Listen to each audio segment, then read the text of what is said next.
This show's a lot harder to start awkwardly as I'm not talking to anybody. This doesn't really work that well. And you're not even on camera and you're waving at me. So.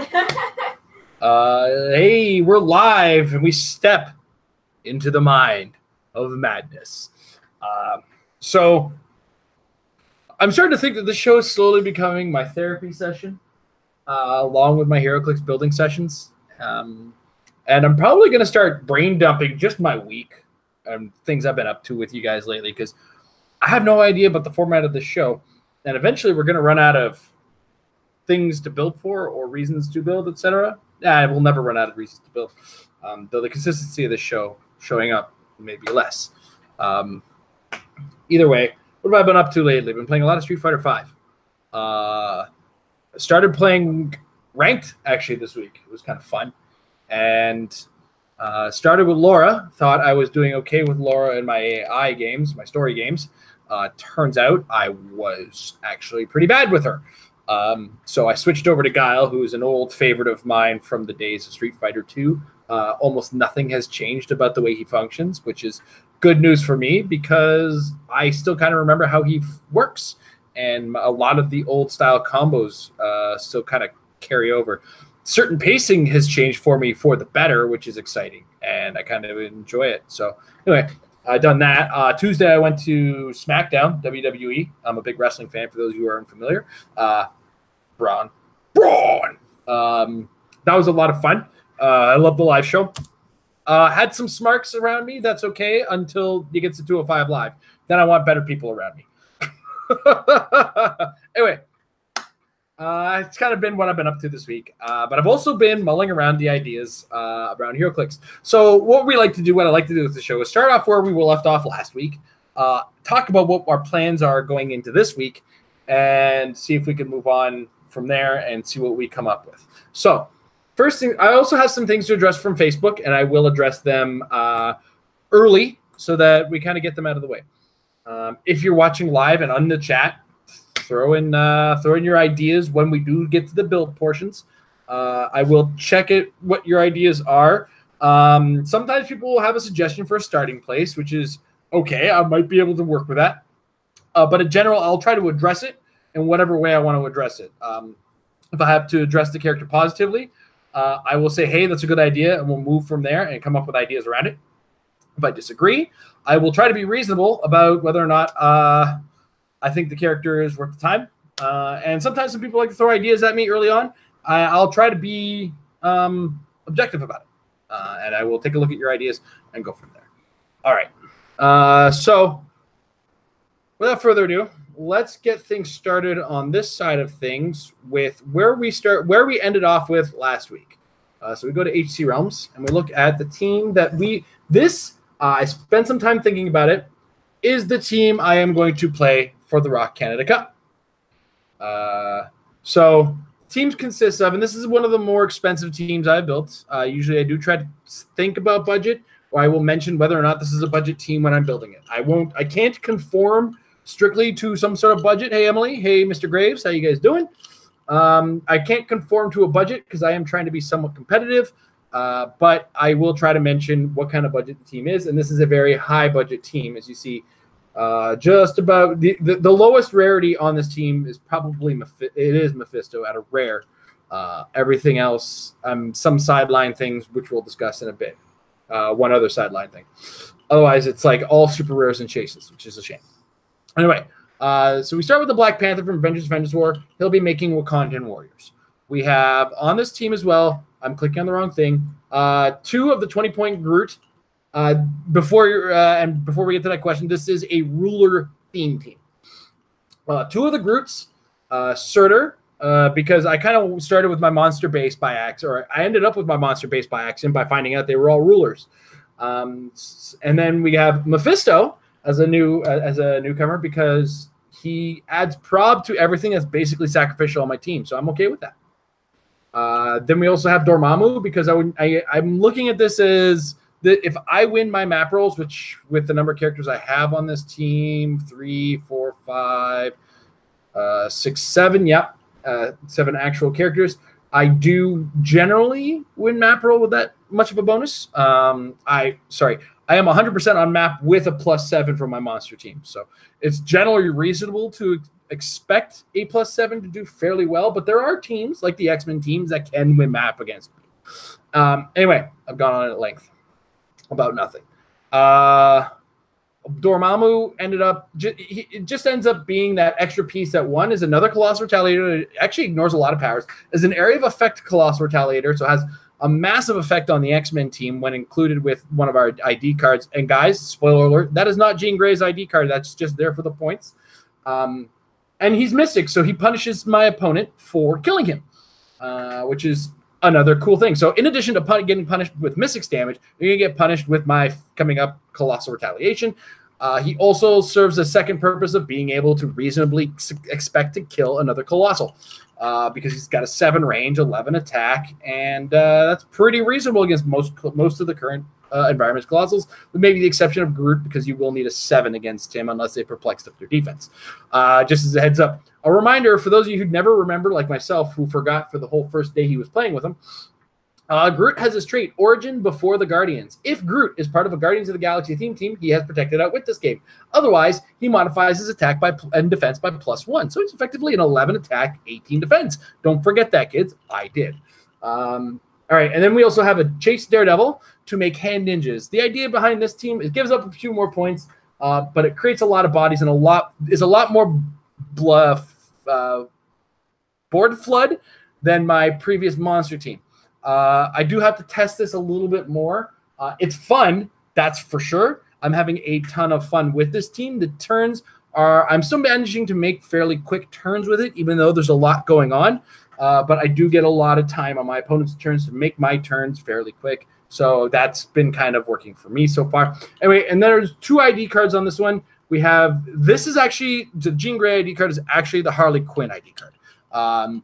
Because when you consider the idea of Dormammu working in conjunction with Harley Quinn against an X-Men team, you can basically murder all of the 3-click characters in one go. Because Dormammu can do 2 damage to all of them.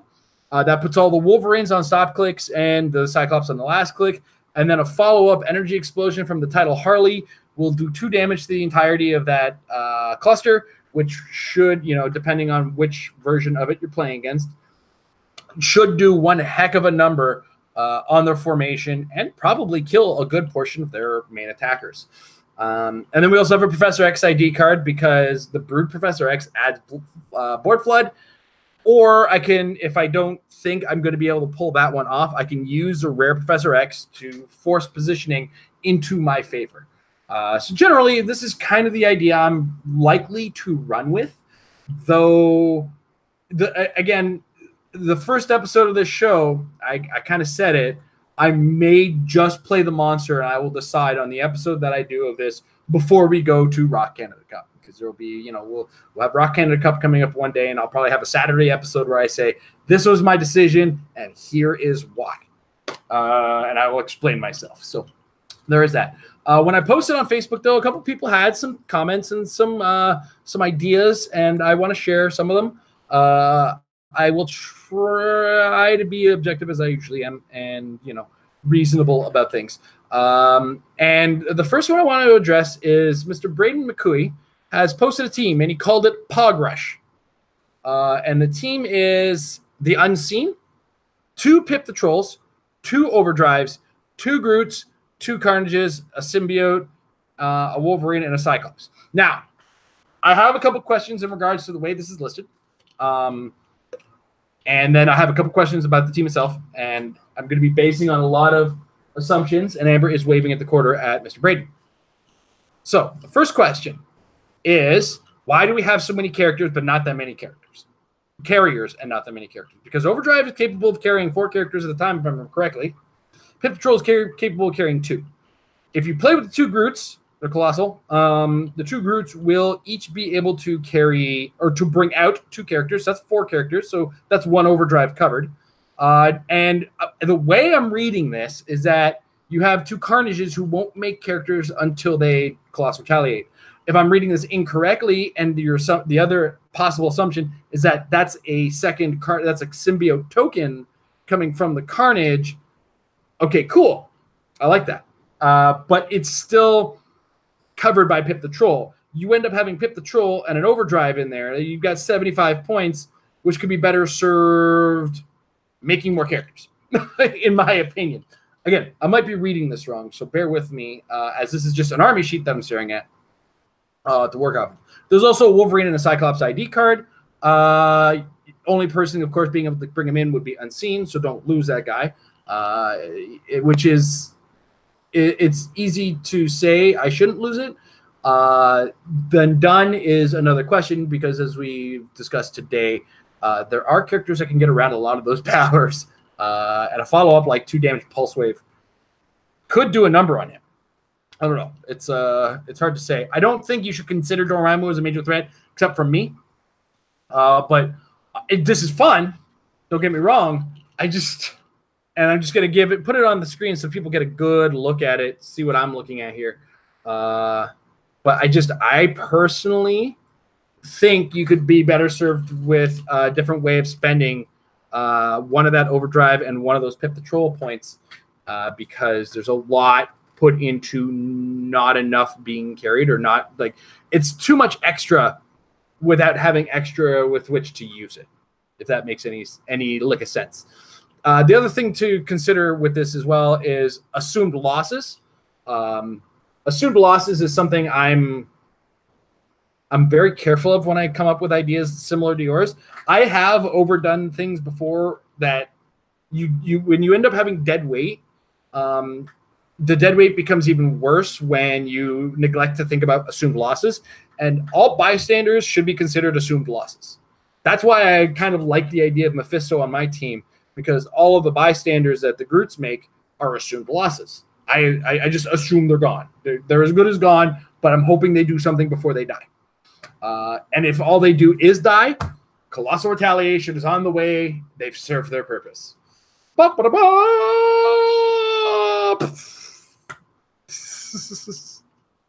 So it's kind of how I addressed that one. The next thing that got addressed, it was somebody suggested I should look at the 50-point Giganto Namor for my monster team. You know, I get a lot of suggestions for my monster team that won a tournament.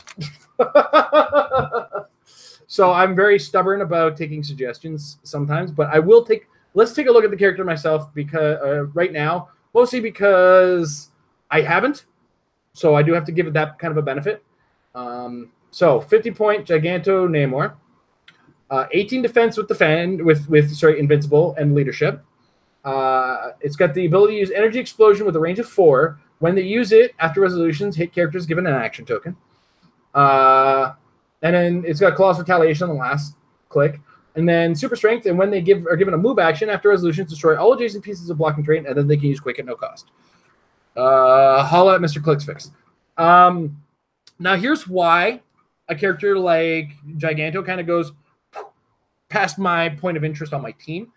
It's not that the character is bad. This is a good character, but we have to dial back to what the monster team was already functionally doing. It was already doing a ton of damage and a ton of work. We had 2 Groots creating tokens, and then eventually finding their way. Those tokens would find their way up and then get attacked, and then I would retaliate. Mission accomplished. As well, the numbers that I had filled up the underground cavern starting area 100% of the time, which meant I wasn't getting anti-grooted. So the basic ground layout of my team, I didn't have room for the Giganto Namor, in addition to which I'm running on 100-point Carnage. Now, I think I've said this a lot, but I can't stress enough. This is a character capable of doing 12 damage in a turn without modifiers. I often put the modifiers into attack. That was kind of the focus on that. So, like my Dr. Frankensteins and my Carnage would use the perplexes into his attack. He'd be a 13 attack, very capable of hitting quite a few times, with 3 different attacks, the first of which created another token. So that is here's what's not movable about this team. Surtur won't be moved. I will not be moving Surtur at all. He's a strong counter to a lot of things out there, including large groups of characters, other colossals, and anything with 3 clicks of health with a stop click on a defense. Wolverine. He insta-gives 1 Wolverine, and then, that scores 50 points. Or he insta-gives a Darwin, because I would pick a power with Goblin King. That would trigger the ability to Colossal Retaliate. Colossal Retaliate goes around with Surtur. He just has to attack with his base attack value. You're not allowed to use defenses with Darwin because that's Surtur's attack. I'm attacking 1 character. You can't use defense powers. Boom, that happens. And because the damage after the fact is not an attack, you don't get to choose defense power with Darwin on the after resolutions effect, meaning Darwin will die from that, which gives me a 40-point lead. Which goes 40 points. Once they kill my Surtur, it's 40 to 25. I have a lead, which means they now have to act aggressively, hopefully incorrectly, or just forcefully, because my team is fine with sitting back and letting you come to me, but I will torment you on the way with my Walking Woods. That's just kind of how the team ended up working. So with all of that put together, Surtur doesn't go. The 2 Groots don't go because I need the 4 Walking Woods.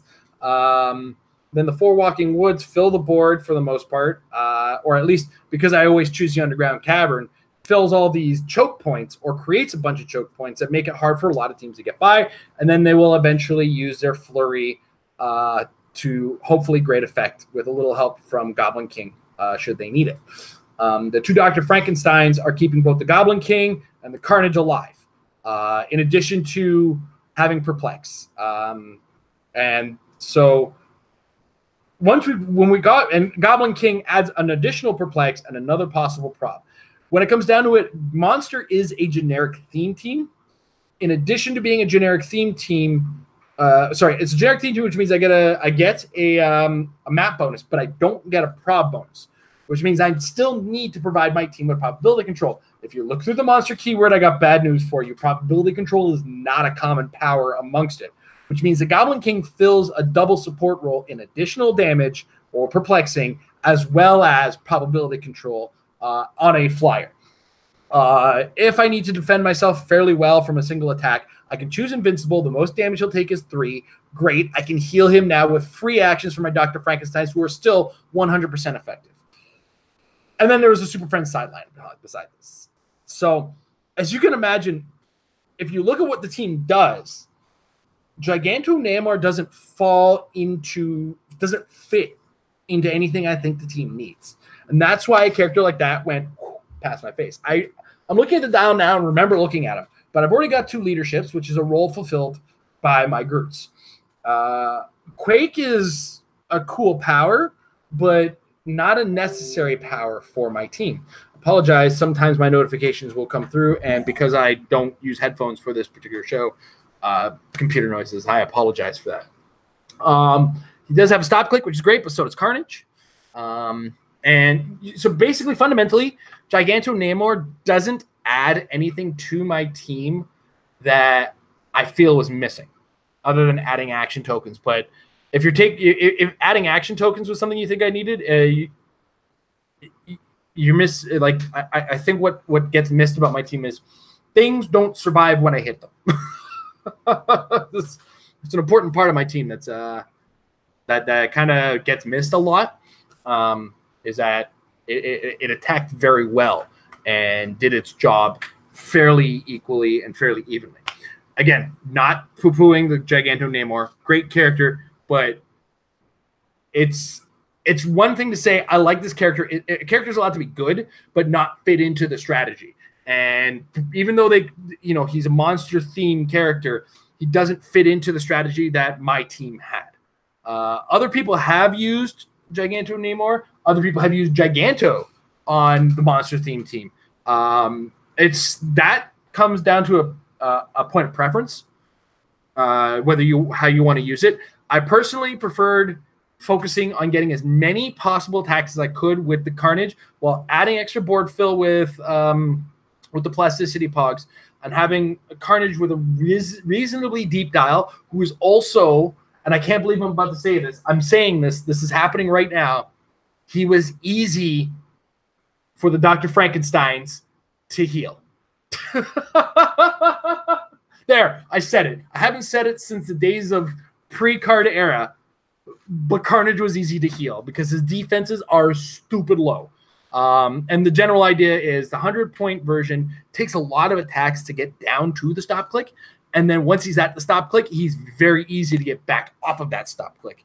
And that was a lot of the decision-making there came from that. So I'm not saying wrong, but I'm saying didn't fit into the strategy is the reason why Giganto Namor didn't make the cut. A lot of times when I'm building a team like that, it starts with the keyword, and I look at the keyword at length, and I look at what I need for it. And then sometimes I'll start, like in this case, I started with 100-point Carnage. I wanted to see what I could do with that. And then once I started adding all the little bits and pieces and biddly bobs and everything like that, it kind of came to adjacent version. So I think when it comes down to it, you'd have to look at my monster team, which is 100-point Carnage, 2 20-point Groots, 25-point Surtur, 2 Dr. Frankensteins, and Goblin King. Then think, what would I replace with the Giganto Namor? And then think, what is that doing better at the cost of whatever I'm removing?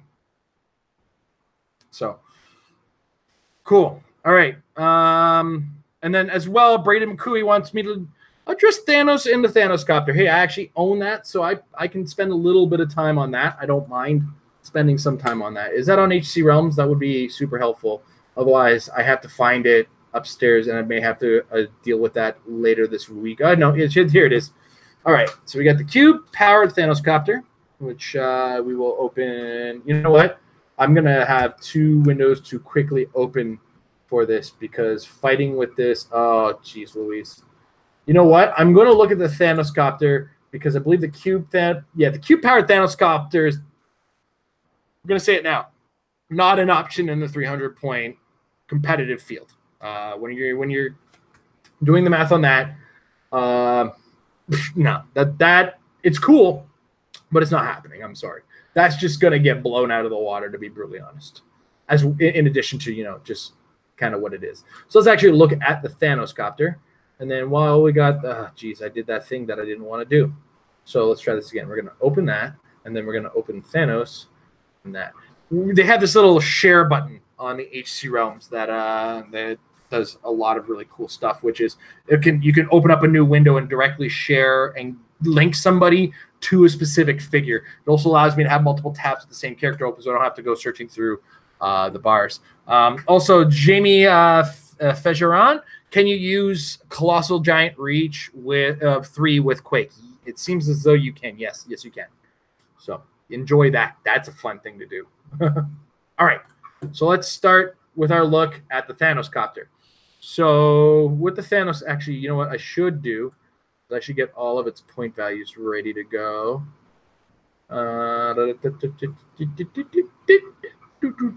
I'm officially making noises from Ghostbusters 2. I am crazy. You're entering the madness now.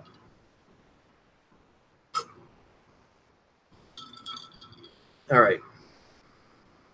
Low end, and then that. Then we go back to the high end. And then we have, I believe, we have Thanos, just in case we want to discuss that. So let's look at this character and just kind of go over what, if I would, or what is it, what it is. So we will start first at the 150-point Thanos Copter, which has 18 clicks of health. On a pilot ability, it says, "It's me, Thanos." It's me, Thanos. Characters named Thanos is a prerequisite for this pilot ability. All opposing characters that aren't vehicles or named Thanos modify their speed and range by -2.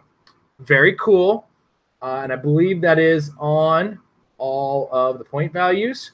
So we will keep that in mind, shall we? All right.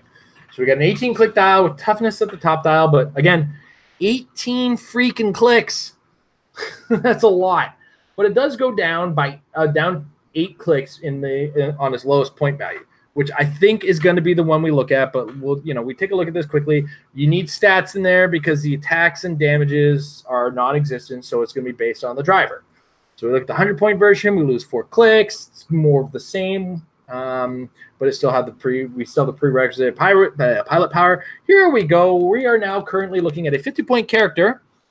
A 50-point character, you heard me say it, with 4, 5, 6, 7, 8, 9, 10 clicks. Yeah. Why do they do this with vehicles? In addition to which, we have a reasonably pointed Thanos, who can pilot it because, unfortunately, the Avengers of Infinity Thanos cannot pilot this. He is a giant and therefore too big. This Thanos is 125 points with running shot, pulse wave off the top, along with probability control. He's also inside of that vehicle, giving your opposing team -2 range and -2 speed. So remember Infinity, guys? You basically get that effect twice for 175 points.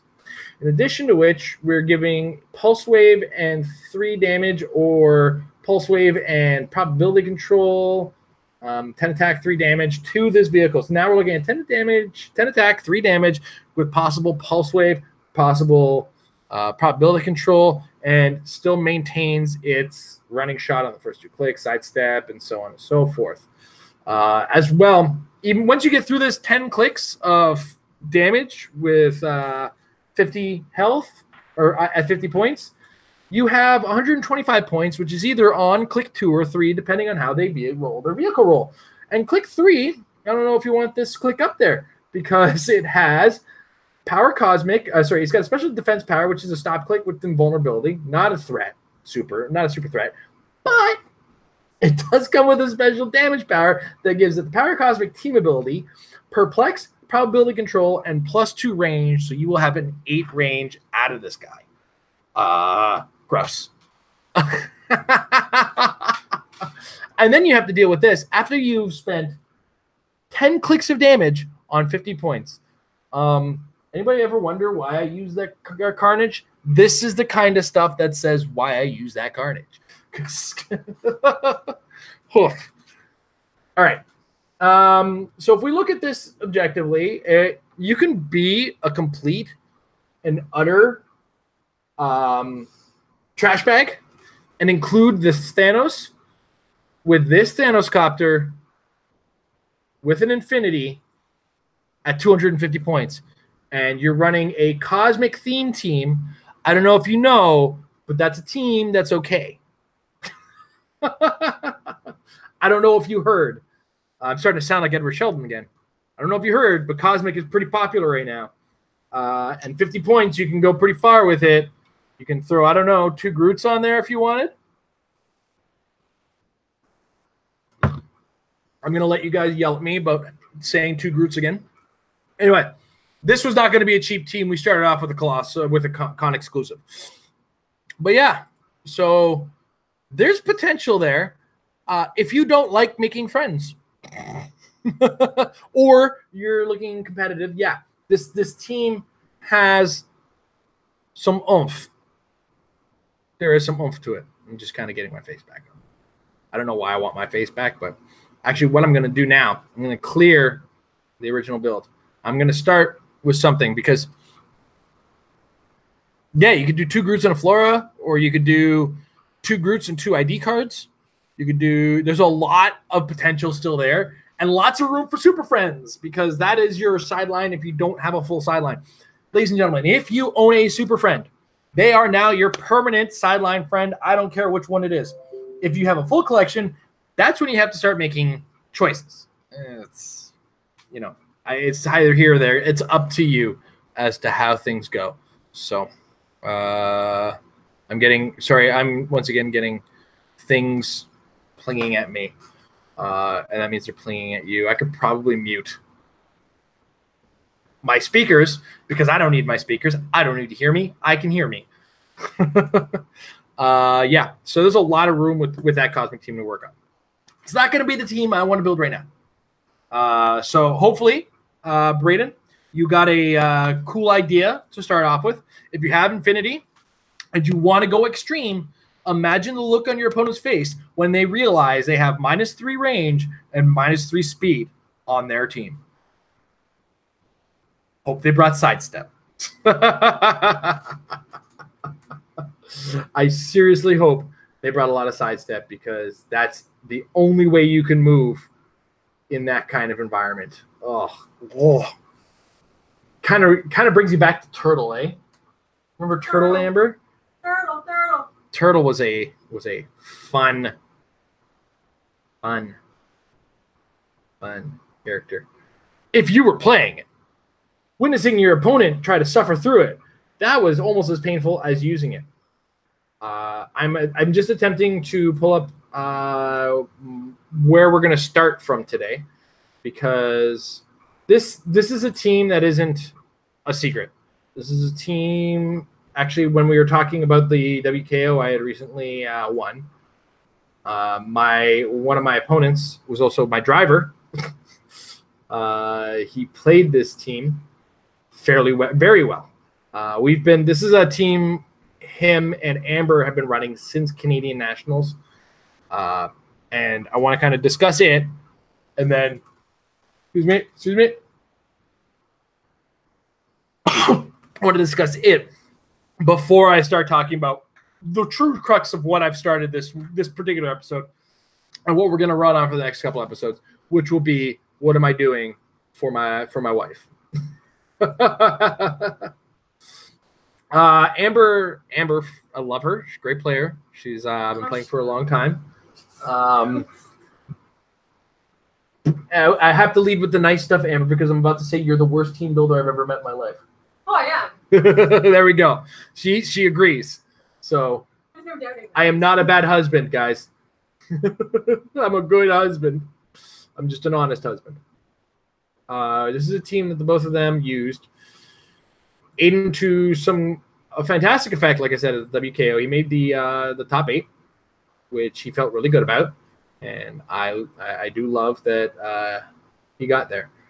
And sorry, I'm taking my sweet time, just kind of finding all the pieces to it, even though almost everything except for one figure is from the same set. I'm such an idiot. Almost the entire team is from Mighty Thor. All right.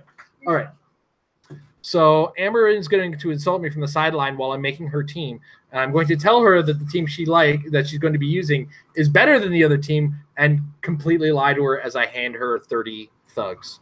All right. So this was Amber's team. You remember my squirrel team? I will make those thugs work. No, you won't. You didn't make the squirrels work. I will win, but I'll make them work. All right. So Amber wants to interrupt me. That's okay. So Amber's team, it started with the 50-point Hulk from the Mighty Thor Fast Forces. Now, this whole team started in a game that I almost lost at ROC Canada Cup last year. My opponent had this Hulk and this Carnage. He also made me fall in love with this Carnage. Along with a Mr. Mix's Pitlick and some ID cards. Now, the idea was he was going to fling the Hulk right in my face, and I think he actually had a Kree Supreme Intelligence on the Hulk at the time because he needed sidestep. Now, the idea was he flung the Hulk in my face with telekinesis from Lex Luthor. The Hulk came in, he quaked my team. Then he sidestepped, and then he quaked again. And then I was like, okay, well, I have to kill this Hulk. And then I realized, oh, wait a second, that Carnage is going to claws retaliate me, isn't he? So I had to make sure I chose very wisely who was going to kill the Hulk. Spoiler alert, it was, what's his name? Al Jordan. Al Jordan, please choose exploit weakness and deal with this guy. That was what I did for that. Problem is he came right down my face, and yeah, it was shocking, and the fact that I won was reflective of how good the ID card choices I made were on that team, and some bad dice rolls he made later in the game. So I kind of went on that idea and tried to make it modern age again because, of course, Mr. Mix's Pitlick and a Lex Luthor ID card were no longer options on the team. So in my situation, I completely dropped the ID cards. Aiden, for his version, had Super Friends, so include that idea, which could possibly have helped him do well with it. That does mean I have to kind of start thinking about what Super Friends I have to give up for Amber's sake. Anyway, so I get the Hulk here. we have Michelangelo. Michelangelo is our source of sidestep. This was the best I could find. But he also adds probability control, so I'm not upset with that. Plus, he adds some range to the team, and he's got +1 attack and speed if he starts next to blocking terrain. A lot of people are playing Underground Cavern, which means that makes him environment safe, to say the least. And then he's got the ability to give free smoke cloud, and that smoke cloud gives anybody underneath it sidestep. So the idea is you move forward with Hulk and Michelangelo, and get those attacks off, and then he's going to be forced to deal with your Hulk, and then you follow up with the Carnage Retaliation, which is like I've discussed with my team, potential 12 damage, but not that great of an attack. So how do we deal with that attack problem? We added Red Leader. The Red Leader adds a +2 perplex if you take a power action with him, in addition to his normal perplex, because it has been ruled by the win that you can use both perplexes when you do this. So you can get a potential +3 coming out of this leader. In addition to Outwit, which we found out in a practice game, I think like 3 practice games in, we realized that he had Outwit. Whoops. So he was even better. And the best idea, part of this team, part of what was great about this team was that a lot of people at the time we were testing this were still using the boxing ring, and people still are using the boxing ring. So it's a consideration to take into effect. And this team says, okay, go in the boxing ring. I'll see you there. So anyway, the idea, of course, being lead with the Hulk, attack a bunch, attack at least twice. And now with the single target Quake rules, you can get up to 8 damage out of this Hulk. And that's, prior to stat bonuses. Guess who? I mean, the Red Leader could lead forward with some of those stat bonuses too. Can you imagine a 13 attack 6 damage Hulk, or a 14 attack 5 damage Hulk, or a 15 attack Hulk, depending on what you're up against? You could, with this figure, potentially kill one-shot a Star Fox and then sidestep and do something else. Because you got to remember, Quake allows knockback. If he's dealing 4 damage with the Hulk, that's it's 4 damage. He goes to a stop click, and then you knock him back. And if he takes any kind of knockback damage, that's not an attack. That stop click. I mean, it doesn't matter if it's not an attack. You can't mastermind the damage of Force Blast or knockback. So, all in all, this was the team. Amber couldn't roll dice for her life first, so it didn't do so well for her. Aiden has played to, like I said, some fantastic effect. It's a good team. Amber is comfortable with this, but I want to make sure that we haven't exhausted all of her options on a team that she can handle. Another thing, 2 things worth noting about my wife. Other than the fact that she's beautiful and I love her and she does a fantastic job around the house. She's aggressive in Heroclix. No other way. Thanks, Amber. Thanks for that. Glad everybody knows that now. But she's also got the blinders on more than I have. She's the opposite of me in that fact. If I gave Amber my monster team, her brain would explode. She recognizes that. So we have to, with Amber, maintain a level of simplicity. Initially, I was going to push towards a Unimind team for her. The problem is, even though the Unimind team has very few figures, there are a lot of moving pieces on that team. There are ID card decisions to make. There are power choices to make with the team, and that is overwhelming for Amber. Now, again, this is not a knock on her. She understands these things, and we've discussed them several times. And this is the world I have to work on. Braden has also he's now vouched for my assessment of my wife as a Heroclix player. All right. Now, before we get started, Jamie, I'm hoping I'm saying your name right. Jamie Fejeron in the chat, he says he has a question as to whether or not we should use 2 of the Fast Force Hulks with the Wasp, part of the Avengers, give them Colossal Reach and a Colossal Reach of 3. That's cool. That's very similar to the idea we're running. but like the idea of the two Hulks, we get the two Hulks out of the one Hulk with correct placement and sidestepping, because allow me this kind of thought here.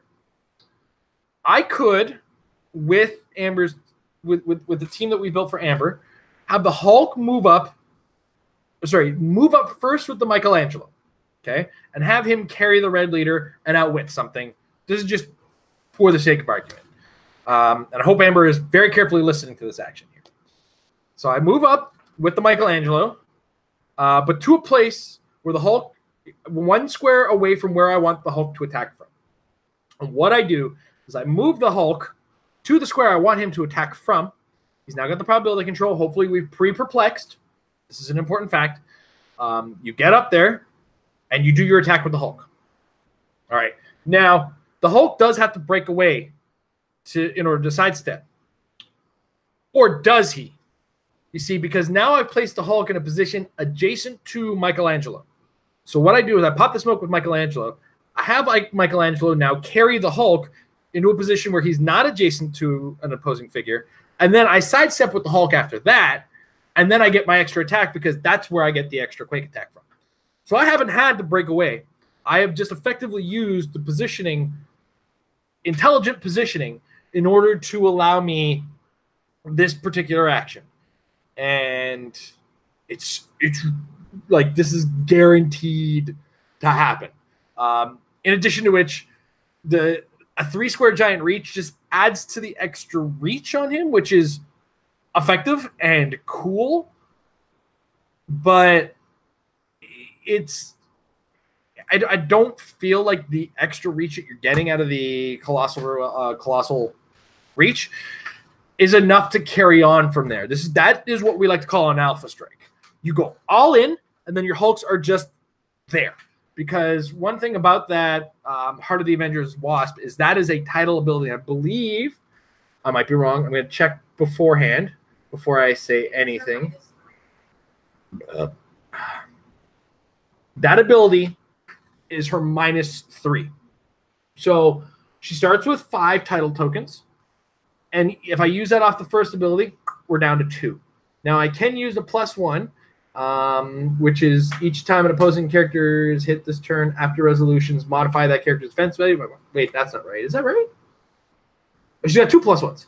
And then the other one is try picking someone your own size. Free, choose an opposing character to attack this turn. Wasp, Heart of the Avengers, or damaged and friendly characters since your last turn. Place Wasp. Basically, it's her Colossal Retaliation. So the problem with her with that is that the +1s, you're not getting the forced attack out of it necessarily. This is one of those things. Good idea. I like the thinking, but it's going to work just the once, right? Whereas the kind of the goal we're going for here is overarchingly commit to the Hulk, make them focus on the single Hulk. Once they focus on the single Hulk, in comes Carnage. And in comes Carnage for a lot. Honestly, you could, given the strategy that I just mentioned that Amber could be doing with the team, you could also lead the leader back, push him, who cares, because I'm about to attack with a 13 attack Carnage 3 times. So very similar to the functionality of the monster team, just with less swarm, less tight quarter taking, and more in your face, are you dead yet? Okay, how about now? Are you dead yet? Are you dead yet now? That's kind of the functionality of it. So the monster team is, I'm going to move forward. You killed that guy. Okay, I'm going to kill you now. All right, you killed that guy. Well, I'm going to kill you for killing that. Okay, we killed that. I'm going to kill you for that. Okay, you killed that. I'm going to move for that. My monster team just keeps throwing things at you until we see what sticks or what dies. Amber's team is, I'm going to try to kill you. You're going to try to kill me. And then I'm going to try to finish killing you. Good game. So, anyway, to go back to the thing, the other thing you always got to remember too is the negatives that come with title characters. They always come with negatives, and I don't think the Wasps is that big a deal, but she's also a colossal herself, which means, and she's not a particularly tough colossal. All games start at range, right? And because of her size and the fact that it's very easy to get a line of fire on her, I see her more as a liability versus the version that we're running here, where I can use tight corridors or the smoke cloud to some level of effect. It's not a perfect team. Neither team is perfect. Neither idea is perfect. But I feel like there's more tricks with Ambers, and you can get more tricks for the initial part and the long term if you don't over focus in one direction aggressively. It's one thing when I say I always take an idea and I run hard with it. It's another thing when we say I'm going to take an idea, an aggressive idea. I'm going to go super aggressive. I'm going to go so aggressive that I actually don't defensive this, don't defensive it, or I don't leave options for the later. Right? You can go forward, then do again, and then go forward some more and try again. And that's kind of we want a constant push as opposed to throw the rug out from under them, and then if they kept their balance, now what? So we're talking about 150 points. That's half of a team in this particular situation. I'm not going to lie to you. I look at Amber at the 12 attack on that Hulk as not enough. Can you believe that? It's given the current environment right now, where Star Fox is +2ing with Perplex, +2ing. Unimind is +2ing. Red Leader is +3ing. Like 12 attack is the new 10 attack. It feels like at times. So 10 attack's a good, or 10 attack used to be a good start. Let's go from there. Now 10 attack is a low attack. Like we're seeing that now. And I hate that kind of world. An 11 attack is an okay attack. 12 attack is a good attack. A 14 attack is a great attack. So, all right. Anyway, talking about Amber here. We want to keep Amber focused forward. Yes, Amber is cursed for not being able to hit 6s. But try to watch what happens when she tries to hit a 9. It's stupid. I roll my eyes like, okay, it's a 9. There's no way she can. Of course she hit it. Like nowadays, I kind of look at her and go, of course you're going to hit this 9. And I just, this is the face I give. It's just like, of course. No matter what I do to try to not get hurt. Amber is the reason I don't play high defenses like there's something that's special. I had a suited henchman kill Wolverine. Amber had a suited henchman kill Wolverine. I needed a 10. Because she needed a 10. She didn't need a 6. She needed a 10.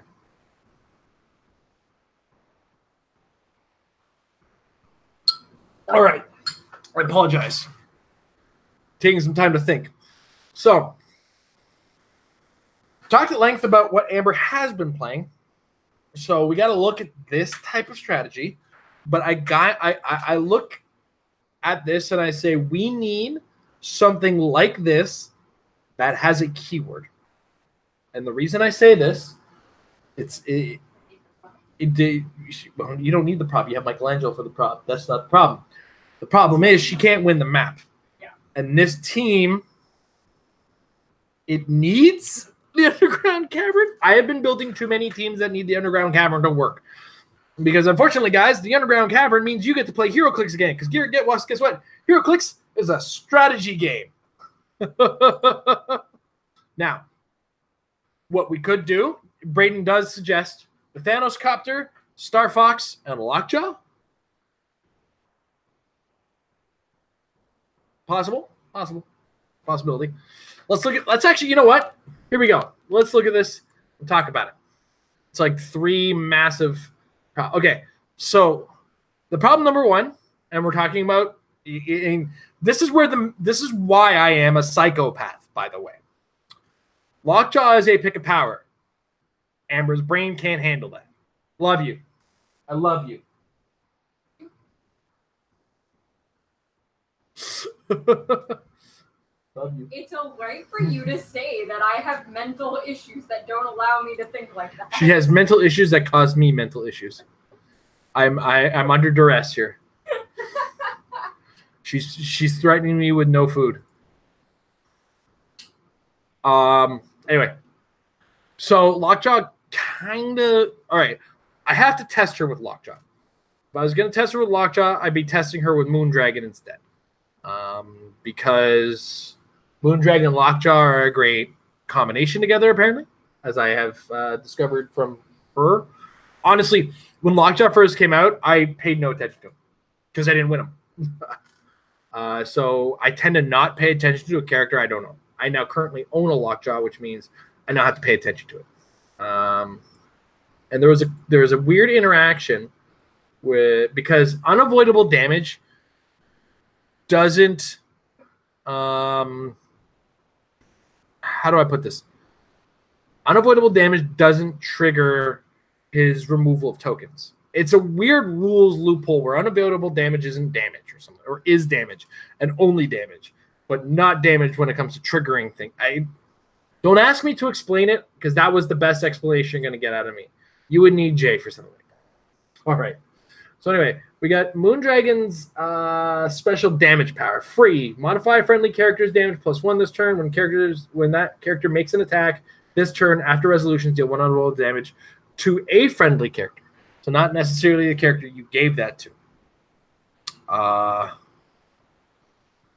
So something along those lines is an idea that she came up with, which is why I would be, considering that. Everybody with a good idea, just get ready for this. I'm going to tell you no. Sorry. This is my pain. This is my suffering. We can run a super aggro, all guns forward team, or we can run a tent pole. Obviously, the most viable tent pole right now is most viable tent pole is Unimind. I don't know where I was going with that. It's really cool. I can't argue with that. I do want to take a look at people have been running Giganto as a character, and I do want to take a look at him briefly to just see what's up. What's the story? Morning Glory. So at 100 points, you get a special movement power phasing when he uses it. Place hindering terrain markers, and then super strength. When Giganto is given a move action after resolution, destroy all adjacent pieces of blocking terrain, he can use Quake at no cost with 10 attack, 4 down. Okay, so I see now why people are using Giganto. That's very cool, and is also a potential idea. But is 10 attack, like I said, I see the Hulk's 12 attack right now as questionable at best. And it's one of those situations where I'm kind of hard up. I'm trying to work around getting her a theme team as well. So let's work off the Moondragon idea, shall we? So actually, you know what? I think Amber can handle Star Fox. Let's try off a Star Fox. No, you know what? Here's all right.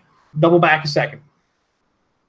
We have a collection problem when it comes to the cosmic keyword. Groots.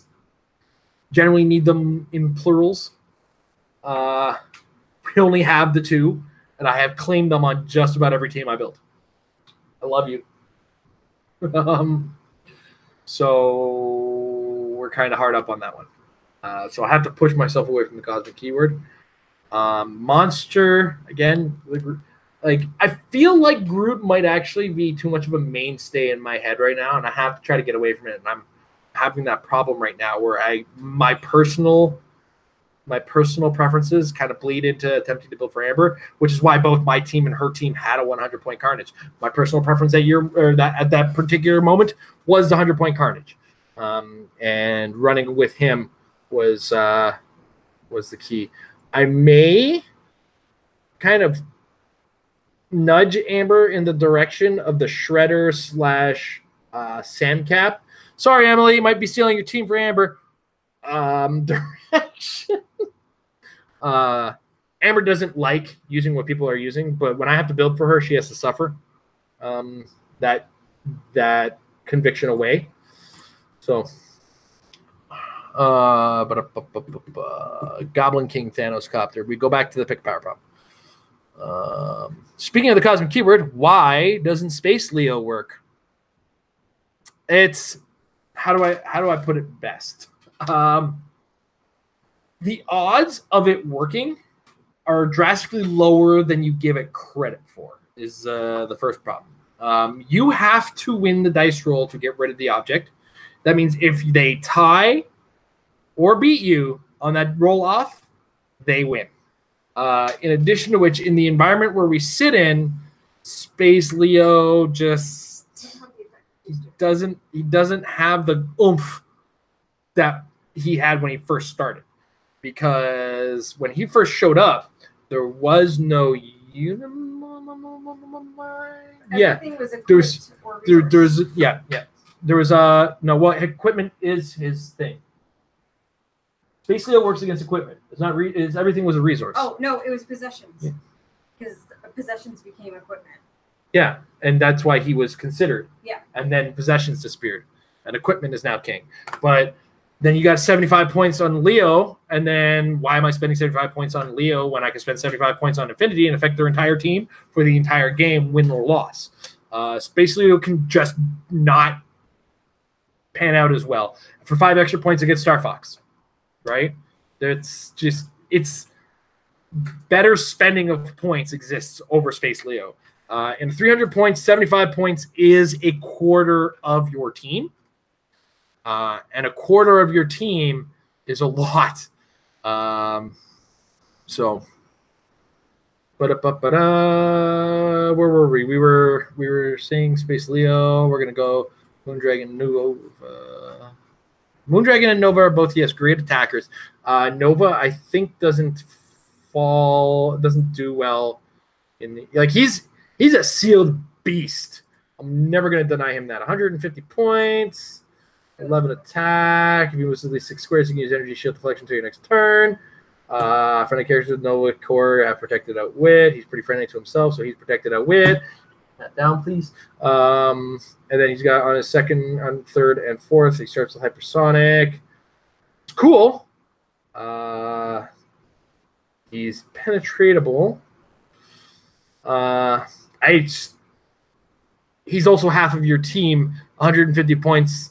Nova's cool, and it's that whole I hate having to have this argument all the time.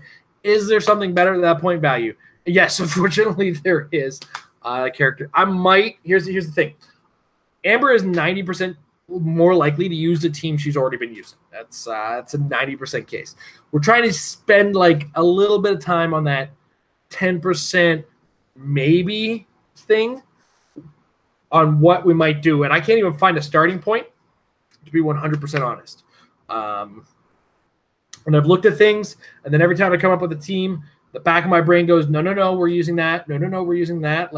We're lucky enough to have 2 Surters, which is why we don't have to fight over Surtur. What do we got? Living Brain has a special ability with adjacent characters that have a scientist keyword. They can have 10 range, use a Maridroid as a Colossal Retaliator. The Harley can perplex Catwoman or Poison Ivy. What are we talking about here? Sorry. I get caught up in the chat sometimes and I'm trying to figure out what's up here. Cosmic Spider-Man is beefy enough to help Groot. Cosmic Spider-Man is cool. And he's tent pullable, but I don't like him. I liked him at 75 points as a call-in. Loved that figure. 175 points is pretty reasonable, but still not great. And 275 points, you're spending everything. Well, I mean, he can potentially kill something. He's got invincible for those first 4 clicks. He's not bad. Not a bad call. Just looking through here, Goblin King Thanos Copter. We're on the Thanos Copter, Braden. Get off the Thanos Copter. Living Brain has a special ability. Okay, let's look at this. Let's look at this Living Brain situation here. Living Brain, and we're gonna move here because Braden has brought it up in the chat, and I want to kind of show everybody what nonsense is going on here. So Living Brain. Living Brain is adjacent to a friendly character with the scientist keyword. With the scientist keyword, uses outwit, perplex, or probability control. Its minimum range value is 10. Okay, so cool. It takes that minimum range of 6, and does fairly well with that. You can have 10 range, use a Maridroid as a Colossal Retaliator. The Harley can perplex Catwoman or poison Ivy. Does Harley have... Well, okay, Harley has Scientist, but, I mean... And the Maridroid is a great Colossal Retaliator. Okay, so where are we going here? Maridroid. Because sometimes we just have nonsense come out. Okay, so we know what a Maridroid does. Who we're kidding. I know what a Maridroid does. He moves things. Which poison ivy are we talking about, Braden? The Batman animated series Fast Force. Doesn't that already have like a 10 range effect of some sorts? Poison. Oh, I did it terrible. Okay, well, that worked. All right, what has it got? Well, she has Empower on the first 2 clicks and Smoke Clouds. She doesn't really get that 10 range unless she's using Outwit, Perplex, or Harley can Perplex Catwoman or Poison Ivy. Okay, but she can Perplex, but she's still... Which Harley are we talking about? Because there's also like 8,000 different versions of Harley Quinn. We're using the title Harley in this situation.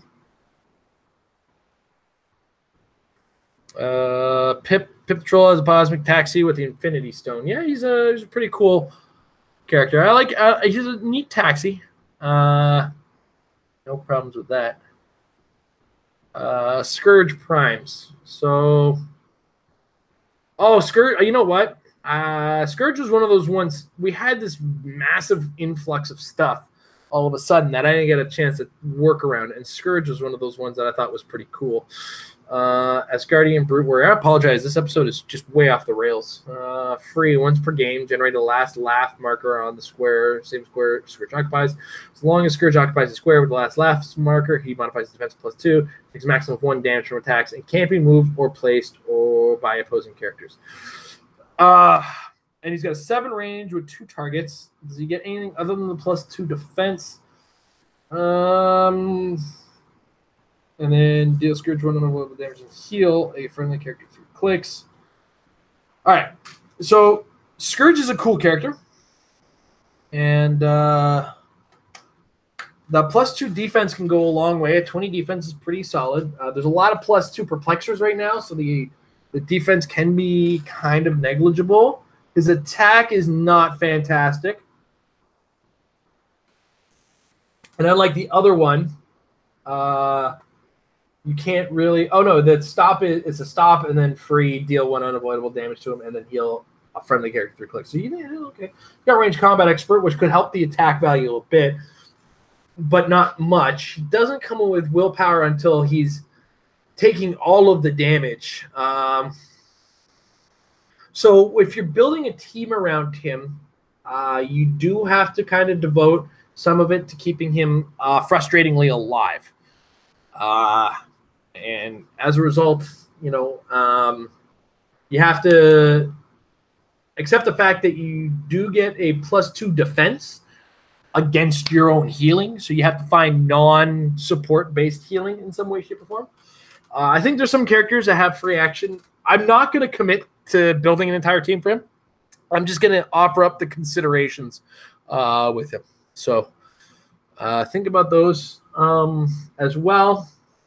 Consider maybe not necessarily Asgardian, maybe Warrior, but do look for probability control in that case. Asgardian is cool, but you're already spending 125 points, and Asgardians have a history of being obnoxiously high-pointed. Jane Foster is a good support, but you'll still end up having the +2 defense to work through on your own because, unfortunately, support no longer uses unmodified stats. It uses the actual stats that they have, and if he has a +2 defense, the second you're using that defense as a heal, he can do that. So a lot of people just throwing figures out there without context. All right, so we go to Wade Andrews. Look at the Master Order, Lord Chaos Master Order. So I'm going to assume it's a 100-point version because I think everything above that doesn't allow you to include a Star Fox. Now, this is a character that's actually made a splash recently because somebody used it. And we're going to put a Star Fox on this team as well. So let's look at these guys objectively quickly. His abstract is that when a friendly character critically hits one or more targets, remove an action token from all friendly characters. When an opposing character critically misses one or more targets, give each opposing character an action token that deals no pushing damage. When Lord Order and Lord Chaos and Master Order are KO'd, this effect continues. You can't be targeted by things with more than one target, which is nice. He's got a 10 range with a perplex. Dichotomize, which is on his third and fourth clicks rather. At the beginning of your turn, you can use mind control at no cost, but only as range and only to target up to 3 opposing characters that attacked him since your last turn. And then he starts with that pulse wave. When Lord Order and Master Chaos use it, exactly one friendly character and exactly one opposing character were hit and both were not KO'd. You may choose that those 2 characters can't use powers or abilities to your next turn. So you're gonna have to So basically what we're paying for in these 100 points is the abstract and perplex, along with an invincible dial with mystics that can't be outwitted. Can't be the target of an attack with more than one target. So that is not bad. He's pretty cool.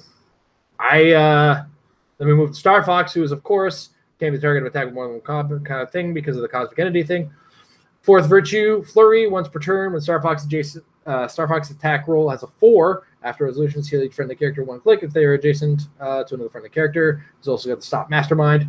And then he's got Perplex to modify a value other than damage by +2. So those 2 in conjunction, you have room. You can run with a Mjolnir.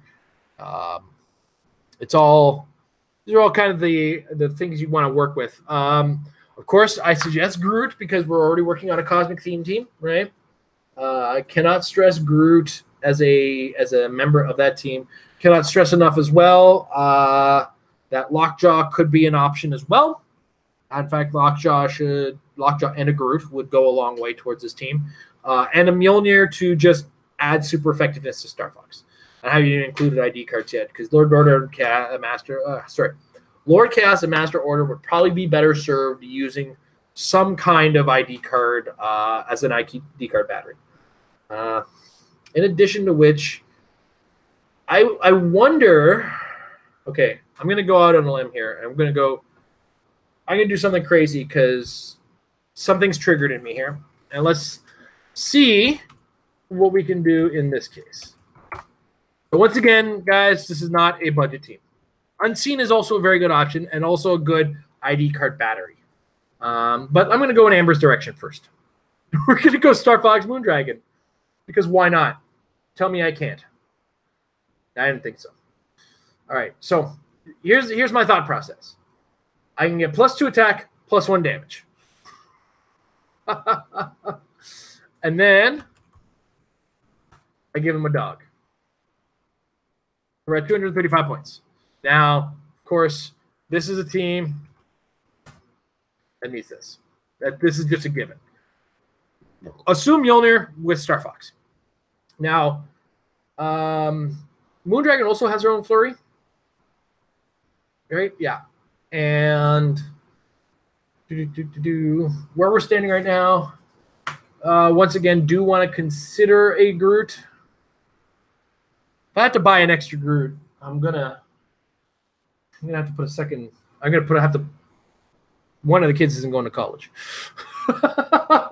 Now, one of the things that's great about Moondragon as well, she does have her 8 range, and she does have Psychic Blast to go with it. We could be having Star Fox give her a 14 attack with Psychic Blast. This does lack move and attack, so we do kind of have to do something that will help that. So let's go modern. Let's look at the cosmic keyword and see if anything kind of hits a brain thing. By the way, thank you, Wade, for triggering the brain. You got me. You got me good, which is a good thing. I got some things to consider now. All right. So a couple things we can look at here. As you can see, there's some cosmic dice manipulation with Charlie X or Trelane. Neither is fantastic. Trelane does have the stop click, but he's more mixes. He's mixed He's like a Mr. Mix's Pitlick. All of these in this Ninja Turtle set are too expensive. That Ranetilli is not legal anymore. Kind of sorry, I apologize. You're gonna have to see a little bit of a click away, click away, click away. Let's see. And the reason I go with Lockjaw is, of course, a safety. Because we've said +2 attack, +1 damage, +1 something else or probability control to go with all of this. Goes a long way. Because Lockjaw has the ability to pick a power. And then I can just turn around and say, Amber, this is the power you're picking. And that's one of the things. Amber, I'm going to try a little harder on to help her win. Jesus, guys, get your brains out of the gutter. No, I got to stop this. Uh-oh. Uh-oh. No, that was Moondragon. I did not click Moondragon. I clicked the Tigra. What am I doing? This is so bad. This is such a bad idea. Flurry once per turn when she has a 3. Blah, blah, blah, blah, blah. Stop mind control. Can't be the target more than one attack. She has Empower. Yeah, Mudman's an option. Mudman is always an option. Mudman is definitely an option. I don't want to buy more of the fast forces to get more of the proper pogs of the Mudman, but that's them's the breaks as the rules state. Let's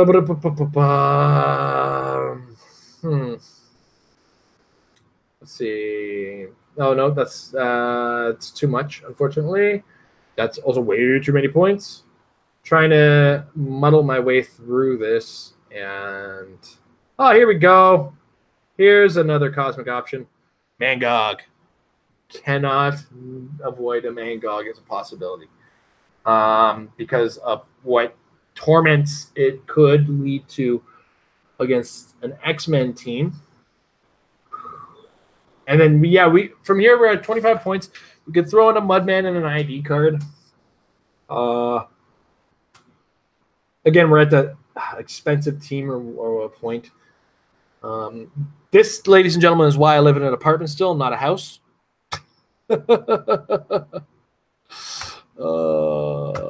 Also give them charge, so Moondragon has charge Flurry Blades. Who gives charge? What? Was that? Is that something about Tigra I missed? Once per turn. Oh, that's cool. She still has to make the attack, but I'm not. Well, I could manipulate that with Lockjaw, choosing telekinesis as one of his powers. How does this thing work?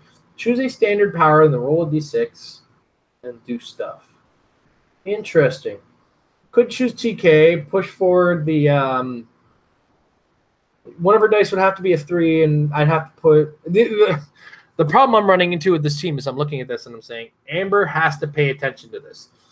And these are the things that Amber might not be keeping track of, because if I put too many of these guys that have a single dice roll effect shows up, sort of thing, she'll take a loss that she probably shouldn't have taken. Hulk has got Cosmic? Oh, that Hulk has Cosmic, yeah, because he was up in space. See what that's all it takes to have the Cosmic keyword, guys. He was in space for a little bit, or he had a spacesuit, or something to that effect. I don't own a Starro, so if anybody suggested a Starro, you can just take that idea off the table. Unfortunately, we're starting to be reminded that Cosmic used to be an expensive keyword. Okay, so we're at a pretty good place. We can include Mudman with this, but I have to. This is one of those teams I have to ask Amber if she likes or can handle this thing. Be careful if you TK and then someone calls it an Iceman and Incaps Lockjaw. Okay, so let's talk about that for a second. That is only a problem on the last click. So, because, again, I won't lose a token. It'll be unavoidable damage. All right, so If Amber chooses TK and ends up rolling a 6, it's time to get Lockjaw the heck out of Dodge and maybe carry him. And, there are bailouts. You know what I mean? So, yeah. What is Lockjaw doing that close anyway? Huh.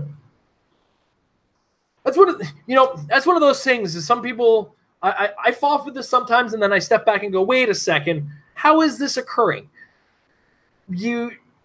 Oftentimes I'm presented, and I'm gonna go face on this one.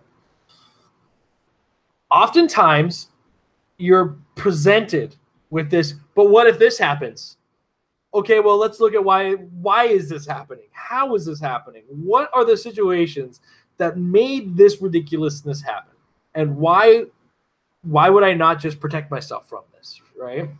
And in this particular situation, the one I'm discussing right now, I'm presented with the what if Lockjaw gets incapped by Iceman.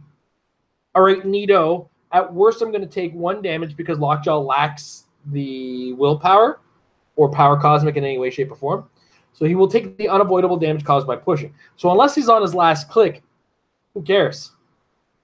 Because that's just going to move the dial 1, and that's only unavoidable damage. After you've got 2 tokens on it, incapacitate is penetrating damage, not unavoidable damage, and therefore is not a problem power. So then I'm actually losing the tokens again.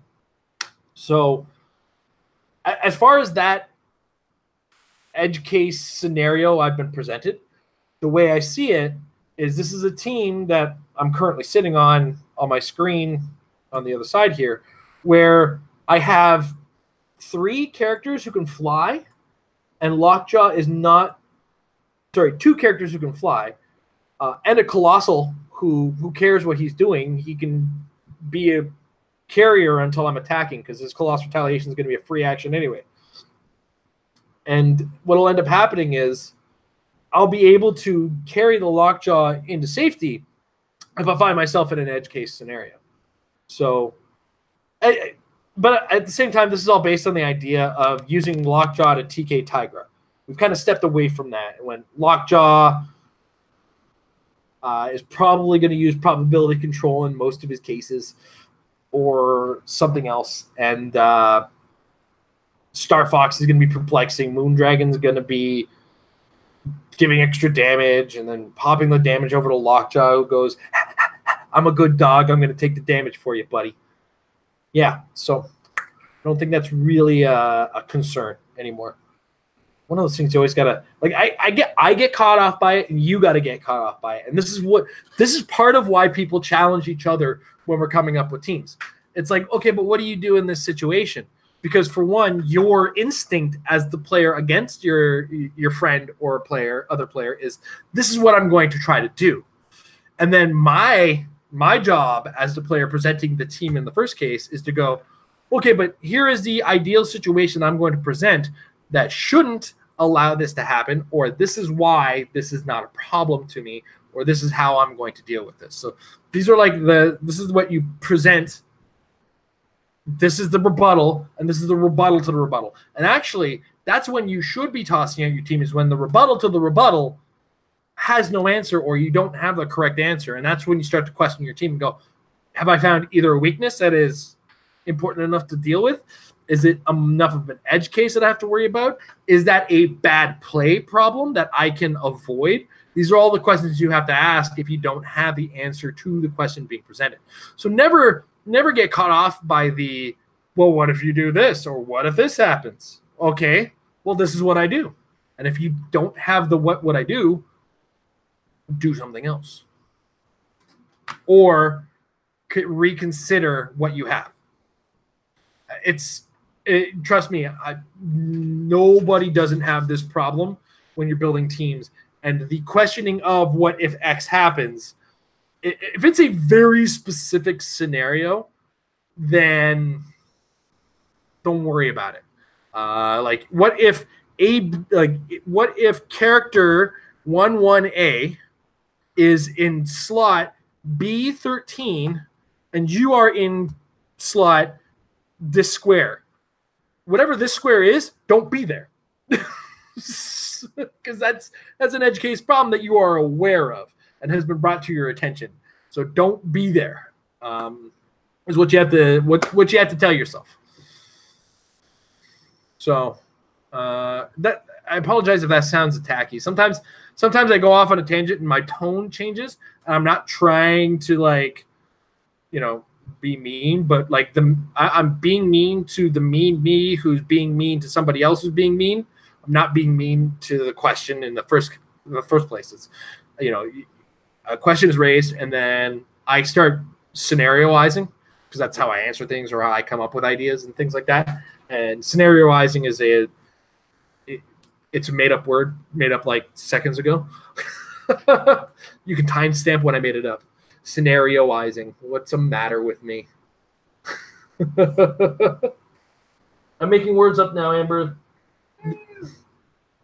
It makes me title this Into the Mind of Madness. That is a mind of madness. All right. So anyway, Amber, yes. If I was presenting you with a team that consists of Star Fox, the Cosmic Star Fox, Cosmic Moondragon, Lockjaw, Mjolnir, a Mangog with 25 points left over with the possibility of an ID card and a Mudman, and then, whatever works on the ID card along with whatever's left over of my Super Friends. How does that sound to you, or are you still more comfortable with the Hulk team? I'll probably always be more comfortable with the Hulk team, but this is the stubbornness I have to deal with.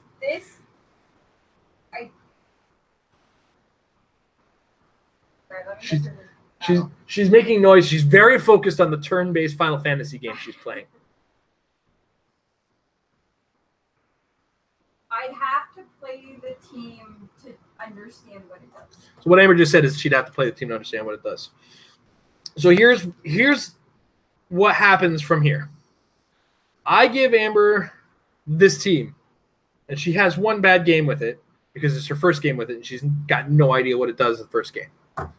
And that's when she says, you know what, F it, I like the other team better.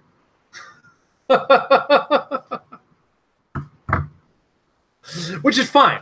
One of the things worth noting is I came into this experiment 90 to 99% sure Amber was not going to accept any other team, but I did want to possibly present her with the idea of other teams.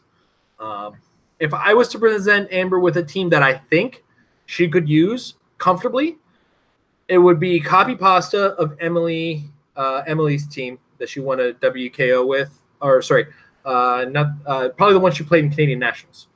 Probably be a copy paste of that, because to be brutally honest, one, it's a very good team. Two, it falls under Amber's comfort level of aggressiveness. Three, it would be strong. Of course, the problem is that I don't know if anybody still needs to borrow the pieces of that. Emily, let me know if you're in the chat still, if you need to borrow anything for that still, and have to go off of it from there. So that was kind of the thought experiment I came into this with. Ultimately, Amber is probably still going to be playing the team that she started with. I am very likely now currently in between my ruler and monster team. With the ruler having the fun edge and the hey, that was fun and I made it on the screen, and I think it's going to be cool and neato. But if I start seeing too many people locally starting to say, hey, I got this really fun team, without realizing that there's a lot of really good players coming from south of the border up to beat up on us Canadians, as they like to do, I switch back to the monsters. Although even then, I don't know if that team has a particular winning possibility, or if these guys plan on coming up with counters to that team, right? Because I don't know. I can't plan on what they're going to have with it. And Emily now has everything I need for it. I've tweaked it a little and own or already have borrowed what I need. Okay, cool. Awesome. Cool. So currently sitting with my entire collection available to me. And yeah, so all right. Madness confirmed today. This was something I was expecting to happen. Not every episode is going to be super productive. This is part of the team building process. If it's monster with Gigantos, always do underground and charger. If it's going to be the monster team, it's never going to be Giganto. I'm gonna be straight. Okay, I'm gonna be straight with everybody right now. Stop trying to tweak my team, because that's how I'm gonna play it the way I played it. And I'm quite content with the way it functions. I'm very happy with the way it works. And suggestions are not for that team. This is why I'm kind of building other teams on this. I'm very stubbornly set with the way the team is. I'm very comfortable with the way the team is. And if I'm going to play the team, it's because I know how the team works, and I know its strengths and weaknesses, and I know how I'm not going to let Kenji play against me ever again. So it's going to be the one team I'm standoffish with. And it's also the team I'm trying to keep off of this show as a topic of conversation, because a lot of people like it, but a lot of people want to add their own flavor to it. But when you want to add your own flavor to it, it's not mine. It's yours. And that's what you're going to do. And generally, that's why the suggestions are not going to come my way and make me go, yeah, I'm going to do that now. This is mine versus yours. You use yours. I'm going to use mine in that particular situation.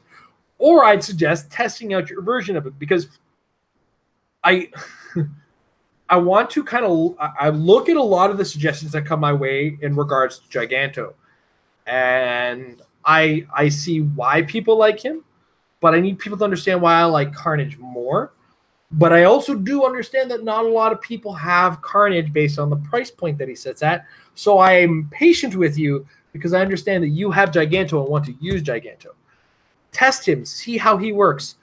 But the way I play the team is more functions more on the idea of trying to get my Walking Woods to trigger the Colossal Retaliations and make effective use of that. Because Walking Woods are high threat value. If I'm using Giganto, he's a high threat, but then what am I retaliating with? It's based on a continuous retaliation.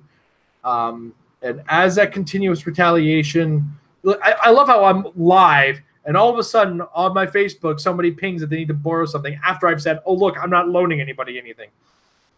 Wonder if Mike is watching live right now. Anyway, so my idea is to continuously retaliate until Carnage is actually the last guy I usually attack with, because he's just there to finish it all off for the most part. Unless there's a threat I think Carnage needs to be the one to deal with, and to add the thing and whatnot. So that's kind of my focus on that team. So no, if I am playing the monster team, I am not going to use your Giganto strategy because of the way I'm focusing on the team and the way I think the team functions well right now. I do appreciate suggestions in general. And I will argue till I'm blue in the face that what I'm doing is working just fine. And it's, it's just one of those points I'm getting a lot. It's like, hey, why don't you do this thing? And it's like, well, because I've been successful and I'm comfortable with the way I'm doing it right now. And Giganto is a reasonably priced alternative that if you do not have access to Carnage, I do suggest the idea of using Giganto. But because of the team I'm using and the way I'm using it, Giganto doesn't fit to that strategy, because I'll lay it out in this way as well. In addition to not doing as much damage as Carnage does, he breaks the blocking in the underground cavern, which breaks the point of using underground cavern as part of my team strategy, as Giganto will be breaking the walls that I need to use to tighten up corridors. If opponents use Giganto, well, then, ultimately that map isn't going to matter in that matchup anyway. And then they can come at me with Giganto as much as they feel like, and I will combat it to the best of my ability, which will probably be with a lot of attacks from Carnage and a symbiote. So, I don't know. It's that here and there, this is the one strategy versus the other strategy, and this is why I would use mine, and I appreciate that you have yours. And this is just kind of the whys and hows of what I'm doing versus whys and hows of what other people are doing. One thing also worth noting is that if I can get a line of fire on a Giganto with my team, which, I might actually choose a wide open team with the variation of use of Giganto, I'll lead with Surtur as an attacker because I have an 8 range with Surtur and I will ignore your defense powers, and I'm fully capable of full-blown attacking with Surtur. Just get him away from the rest of my team, and it'll be fun to watch that go down. There's a lot of options I end up having in that match versus match. So have I put it to bed yet? I'm not using the whale. Now, subsequently, if you're using this strategy and wish to use Giganto as an alternative to Carnage, do understand that you may want to come up with a slightly more tweaked version of the team. And focus more on making him function a little better. I'd still suggest Carnage or double Groots in some way, shape, or form to add dudes who you want to retaliate the attacks coming from, and work on it from there. And Wade Edwards is going to probably be the last thing I cover because it's hitting 11 o'clock right now. I do have to shower because I did work out before this, and I do, got to get to work tomorrow morning because it is only Wednesday right now. For some reason, it feels like Thursday. It's probably because I went to SmackDown yesterday. And when usually a big thing is something that happens at the end of the week. He wants to know, do you think an Avengers theme starring Chase Photon and main set Giant Girls could work considering all the bystanders in the current meta? Well, okay, and here's I've considered Photon as a strategy for a period of time. And every time I look at her, I look at it and say, well, okay, I brought the bystander over. You know what else I brought with the bystander? The Colossal Retaliator on the other side of the board. And if that Colossal Retaliator is Surtur with a Perplexer, I have just killed my Photon. Because Surtur comes over with perplexed up damage, 12 attack on your 18 defense. You don't have to use your defense powers anymore. Her stop click is on the defense. It was nice knowing you. So Chase Photon is a neato option to deal with the bystanders. But, I mean, you're going to give up 80 points, and the Giant Girls then have a lot of work ahead of themselves. So, and this is the consideration. Like, Photon looks great, and she looks like she functions in the competitive game. But then you do the actual work and the math and everything involved in it, and it's like, oh, hold on a second. In addition to being great, she's a fantastic liability. And then her effect on the bystander strategies only works on Overdrive at this point. And Overdrive is on the downturn. So think about that if that helps your opinion. Because the Overdrive teams, not a lot of them use correction. The one I know of, actually, now I'm thinking about it, local player Jimmy, he used it to great effect. I believe it was ROC Provincials, where he's got multiple Colossal Retaliators on a team that has an Overdrive carrying a Doc Ock. Okay, take the Overdrive token. So now you've got to deal with his Colossal Retaliators, like I said. So, honestly, it's given how many Colossal Retaliators are being used and how many of them are super potent, I think she's more liability than greatness. She will work against certain bystander strategies. That's a for sure. But the plethora of bystander strategies that are being used in the competitive game are not the ones that she's good against, unfortunately. So that's kind of where that goes from there. All right. So an unproductive week, an unproductive episode, not week. I'm not necessarily done with this week. I might do an episode on the weekend, depending, or something like that. We will see how it goes, and then we'll go from there. So we'll see you guys in the next Into the Mind of Madness. I might do this tomorrow, depending on what face Amber gives me right now. She's like, oh, okay. So I might do this tomorrow, or I might do this. I'm not going to do it on Friday. That's my time. So we'll go in tomorrow. We'll do something else, a different activity, as it were. And when Amber has told me that she's going to use the Hulk team, that was I'm just gonna use the Hulk team.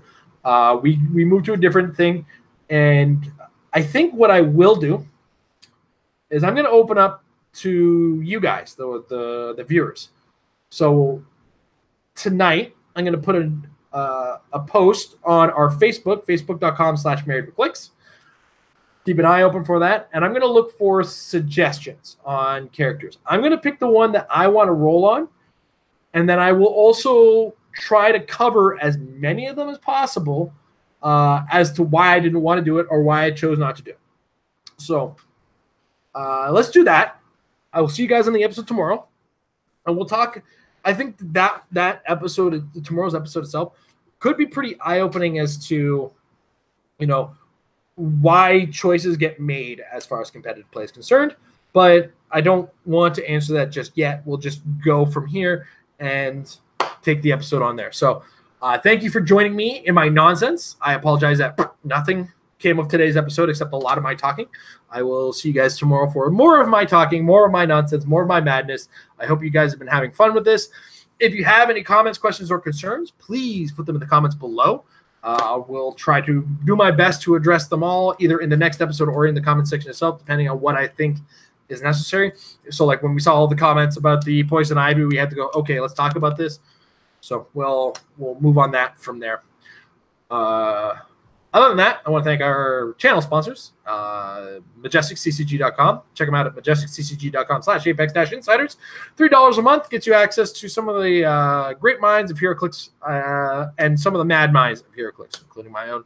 I'm probably due to write Patrick an article, and now that I've said that, Patrick sent a message me on Facebook and say, write me an article, and I'll probably do that. And I also want to thank those direct sponsors at patreon.com/marriedwithclicks. Check us out. Check us out there if you want to help support us directly. Any support will get you access to our patron Discord, as well as our patron. What's the word I'm looking for? Hangout, which this month is not. Usually, it's the first Sunday of the month. First Sunday of this month. Even though I usually drink through the episode, I'm going to be drinking significantly more because it's a long weekend and it is my best man's birthday. So we're going to be doing this episode on the 9th of September, where we get to hang out with our patrons and answer all of their questions. Whether or not they pertain to Heroclix is up to them. We just answer them and go on a lot of tangents, as it were. Outside of that, I want to thank you guys for watching live. Thank you guys for watching on the archives. And we'll see you guys tomorrow as we continue in my descent to madness.